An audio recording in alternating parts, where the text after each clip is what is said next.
What's going on, Imperials? It's Emperor Cubone here. Some Pokemon type combinations are incredibly common, like normal and flying, or grass and poison, and we understand why, but some type pairings are only on one family of Pokemon, or worse, one solitary entry out of the now over 1,000 creatures, and sometimes only on one form or even a legendary. This leaves a pretty big gap between being able to use a bug and steel type versus an electric and fire type. However, sometimes a rare typing that was exclusive can be broadened, even on legendaries, such as with pure flying only being on Tornadus until almost a decade later in Galar. So let's see which of the unique form changes or super rare legendary combinations should be available to use before the post-game or without extensive work by sharing them with more common Pokemon. Number 6. Dragon and Fairy. So right away, we're bending the rules of the assignment a little bit, and really the answer to all of this is fire and water, since Volcanion is the only one so far, and he's not exactly the most sociable, being event limited for so long. But you know what's worse? Having a type combination that is technically checked off, but doesn't have any exclusive Pokemon tied to it. So that's why we're starting with a non-legend typing. Currently, Mega Altaria is the only Dragon and Fairy type in existence, and as you might have noticed, Mega means that it's only in battle sometimes. The regular Altaria is still just a standard Dragon and Flying type. A temporary power-up is arguable for whether it counts or not. I would lean towards not, but that's irrelevant because it's not even a thing anymore.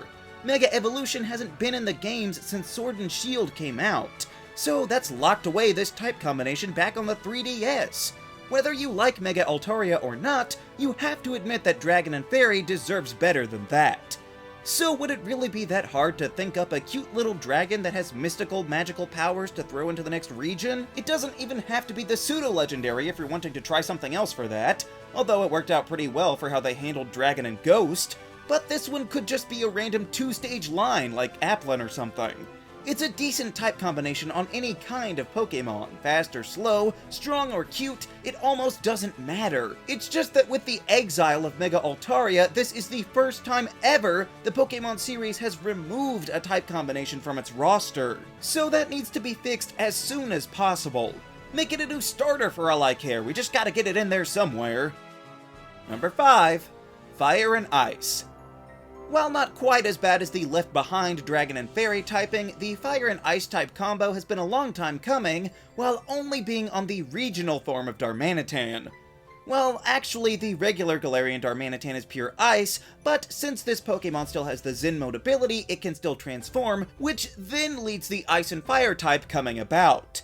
So, like I said, that's not quite as bad as the outright Mega ban, but it's still not great when you can only find it in the last third of the game, while only some of the Pokemon can even have it, with other abilities being available, and oh, by the way, it happens to be a version exclusive as well, so anyone that bought Shield version never even had a chance to use this combination. And sure, it can be hard to come up with any ideas on how to combine these polar opposite types, but that's no excuse for not even trying. I'm not even saying that a burning snowman was a bad idea. It just got shoved so far into the corner that it's off-putting. Also, like many regional forms, we're not that likely to see it again outside of Galar, at least not anytime soon.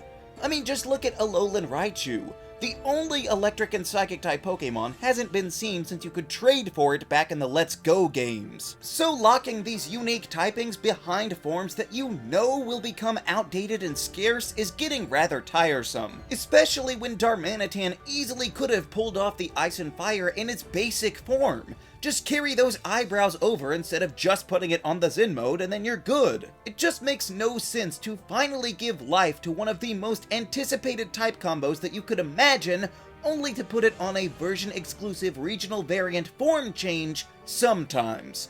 What a mess. Number 4. Psychic and Ghost. This one is a type pairing that slips my mind a lot, because you wouldn't think of this as only being on legendary Pokemon. But as it stands, Hoopa was the first one ever made with it, only in Gen 6, followed by Lunala in Pokemon Moon, and then again with Shadow Rider Calyrex. Well, there is the Necrozma form, I guess, as well, but I'm not even saying that these types don't fit them. However, with the overabundance of psychic and ghost types that are separately ethereal, you would think that there could be some overlap in their otherworldliness. Muna and Musharna are basically in a coma anyway, so why not just finish the job into the afterlife? At the very least, Esper is dead on the inside, so that should count for something. And I guess maybe ghosts use possession or some other means to move objects around, but surely some of them would rely on good old telekinesis to at least float, if nothing else. You might say that this typing is bad anyway, so who cares? It's got 2x4 weaknesses to Ghost and Dark. And that's true, but if you look at the rest of its matchups, that's it. It has no other weaknesses, and its immunities are tied with 2 as well. We don't write off other Pokémon just for their weak points, and while Psychic and Ghost may not be the strongest typing out there, they do fit together thematically more than most others would. And arguably the full potential of an ESP Spectre has yet to be realized. So could we please cook up some spooky Psychic type that could actually be used before there's nothing left to do in the game? Number 3. Rock and Fighting. I'll be honest, I was shocked to realize that Terrakion was the only rock and fighting type Pokemon in existence. I guess maybe I shouldn't have, since fighting in ground took way longer and is still just as restricted, but the other Swords of Justice all share their typings, so I guess I just never thought about Terrakion long enough to realize that it was alone. And really, while Terrakion pulls off the rock pretty well, it doesn't exactly exemplify the fighting side as much as it could. So we really need to see this combination again so we can bring out both sides equally. I mean, how hard would it be to make a big bulky rock man that favors close quarters combat? Boom, you've got at least a 2-stage line right there. And I'm not just saying these things because I made Fakemon of all of these types so far, I promise. It just seems fairly obvious on how to make a better fighting type rock, especially when the first ever rock type that we saw already had massive punchy arms. So maybe Geodude should have been a fighting type to give us this combination from the start, instead of having an oversized bull keep it at arm's length. Although I guess it doesn't have arms, so that might be insensitive. Number 2. Fire and Steel.